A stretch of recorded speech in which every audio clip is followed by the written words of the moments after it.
The late afternoon sun hung low over Abidjan, casting a golden hue across the city's busy streets. It was the kind of day that made people slow down. Shops began to close, and a warm breeze rustled the trees, carrying with it the calm of early evening. Along the sidewalk, a man and a woman walked quietly, each pulling a small suitcase behind them. At a glance, they looked like any other couple, travelers worn out from a long trip, looking for a place to rest, but they weren't just any couple. The man was Ibrahim Traoré, the president of Burkina Faso.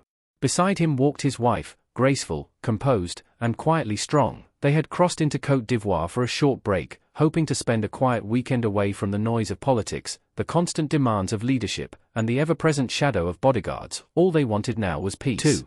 Clip wore a plain brown shirt and dark slacks. She had on a simple patterned dress.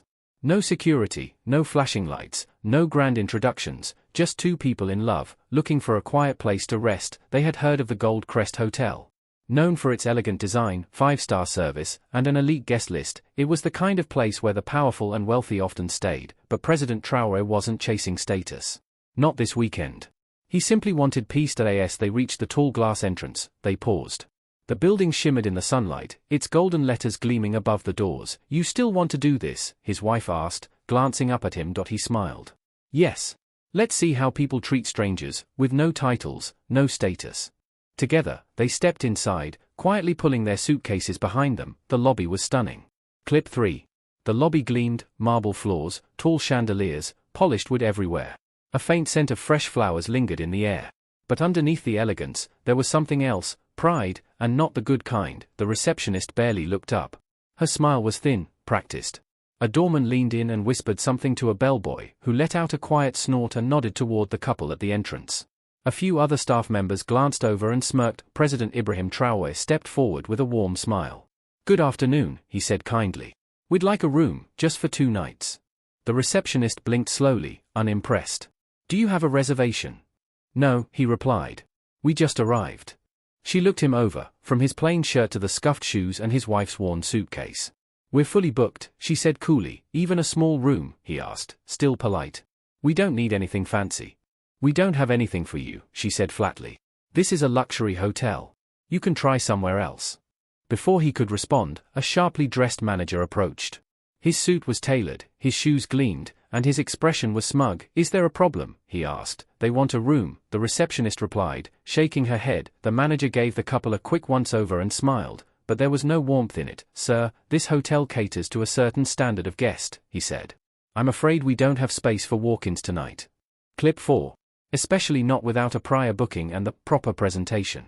The president looked the hotel manager in the eye. "Are you sure you know who you're speaking to?" The man gave a smug chuckle.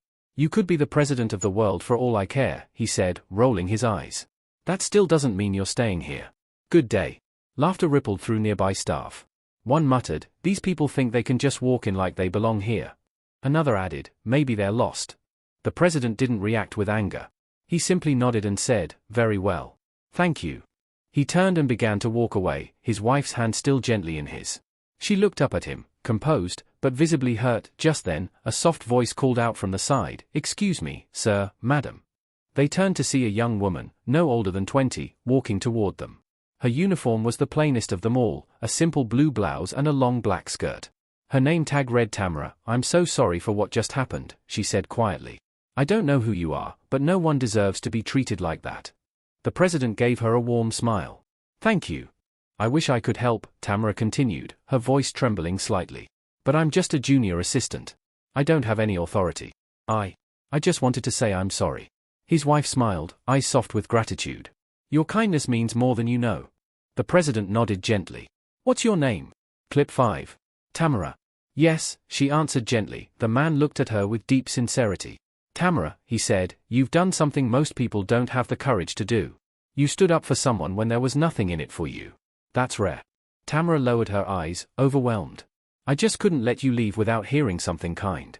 "We won't forget you," the president said quietly. Then, he and his wife picked up their luggage and stepped back into the warmth of the street, the golden sunlight casting long shadows ahead of them. They walked in silence for a while. Finally, his wife spoke, her voice soft. "Does it hurt?" "A little," he admitted. "But it also teaches." "What now?" she asked. He gave a small smile. "Now, we rest. Somewhere else. Then we make sure this never happens again." She saw it in his eyes, that familiar look. Not anger. Determination. He was already thinking ahead, already forming a response. As the sun dipped behind the tall buildings of Abidjan, President Ibrahim Traoré and his wife walked quietly down the street, each pulling a small suitcase. The echoes of cruel laughter and loud voices from the Gold Crest Hotel still rang in their ears, but neither spoke of it. Their silence wasn't sadness. It was focus. They didn't ask for pity. They didn't seek attention. They simply kept walking. A few blocks later, they came upon a modest guesthouse, its paint chipped and a wooden sign swaying gently in the breeze. Behind the front desk stood a woman in a colorful head wrap, her face kind and welcoming. Bonsoir, she greeted them with a warm smile.